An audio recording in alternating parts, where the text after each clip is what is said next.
जाने क्या है महिला आरक्षण बिल से जुड़ी बड़ी बातें, सीटों को लेकर क्या होगा बदलाव। कानून मंत्री अर्जुन राम मेघवाल ने लोकसभा में पेश किया महिला आरक्षण बिल। इस बिल के तहत महिलाओं को 15 साल तक मिलेगा आरक्षण। महिलाओं को लोकसभा में मिलेगा 33% आरक्षण।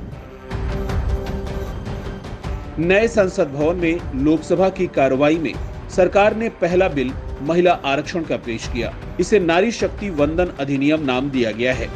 केंद्रीय कानून मंत्री अर्जुन राम मेघवाल ने इस बिल को पेश किया।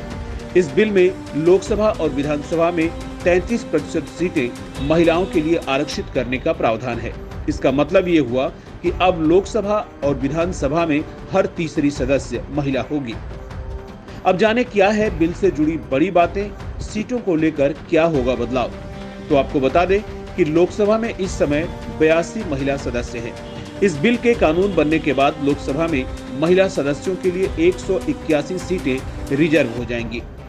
इस बिल में संविधान के अनुच्छेद 239 ए के तहत राजधानी दिल्ली की विधानसभा में भी महिलाओं को 33% आरक्षण दिया गया है।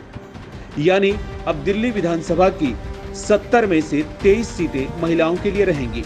सिर्फ लोकसभा और दिल्ली विधानसभा ही नहीं, बल्कि बाकी राज्यों की विधानसभाओं में भी 33% आरक्षण मिलेगा। इस बिल के तहत लोकसभा और विधानसभाओं में महिलाओं के लिए आरक्षण 15 साल के लिए मिलेगा।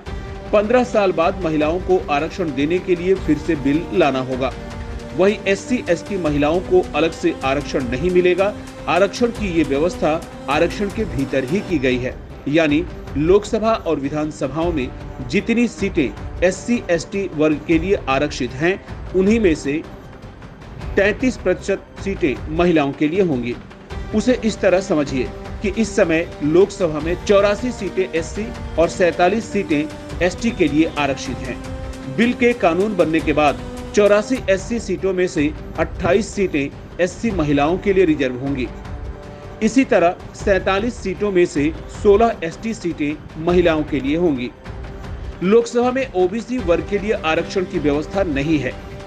SC/ST की आरक्षित सीटों को हटा देने के बाद लोकसभा में 412 सीटें बचती हैं। इन सीटों पर ही सामान्य के साथ साथ OBC के उम्मीदवार भी लड़ते हैं। इस हिसाब से 137 सीटें सामान्य और OBC वर्ग की महिलाओं के लिए उपस्थित होंगी। अब सवाल ये उठता है कि क्या अनारक्षित सीटों पर महिलाएं नहीं लड़ सकेंगी? तो ऐसा बिल्कुल नहीं है। जो सीटें महिलाओं के लिए आरक्षित नहीं होंगी, वहां से भी महिलाएं चुनाव लड़ सकती हैं। इस बिल को इसलिए लाया गया है ताकि लोकसभा और विधानसभा में महिलाओं की भागीदारी बढ़ सके। बिल के कानून बनने के बाद लोकसभा में 181 सदस्य महिलाएं होंगी।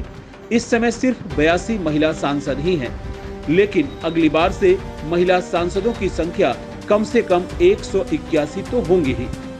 इसके अलावा राज्यसभा और जिन राज्यों में विधान परिषद की व्यवस्था है, वहां महिला आरक्षण लागू नहीं होगा। अगर ये बिल कानून बनता है तो ये सिर्फ लोकसभा और विधानसभाओं पर ही लागू होगा। वैसे ही अगर ये बिल कानून बन भी गया तो भी अभी इसे लागू होने में समय लगेगा। बताया जा रहा है कि परिसीमन के बाद ही ये कानून लागू होगा। 2026 के बाद देश में लोकसभा सीटों का परिसीमन होना है। इस परिसीमन के बाद ही महिला आरक्षण बिल लागू होगा। यानी 2024 के लोकसभा चुनाव के समय ये कानून नहीं होगा। आपको बता दें कि संसद और अधिकतर विधानसभाओं में इस समय महिलाओं का प्रतिनिधित्व 15% से कम है। सरकारी आंकड़ों के मुताबिक 19 विधानसभाओं में महिलाओं की भागीदारी 10% से भी कम है।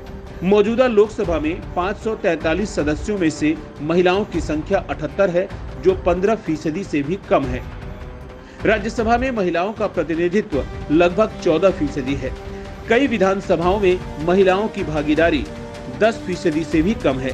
जिन विधानसभाओं में महिलाओं का प्रतिनिधित्व 10% से अधिक है, वो है बिहार, जिसकी भागीदारी 10.70%, छत्तीसगढ़ 14.44%, हरियाणा 10%, झारखंड 12.35%, पंजाब 11.11%, राजस्थान 12%, उत्तराखंड 11.43%, उत्तर प्रदेश 11.66%, पश्चिम बंगाल 13.70% और दिल्ली 11.43% है।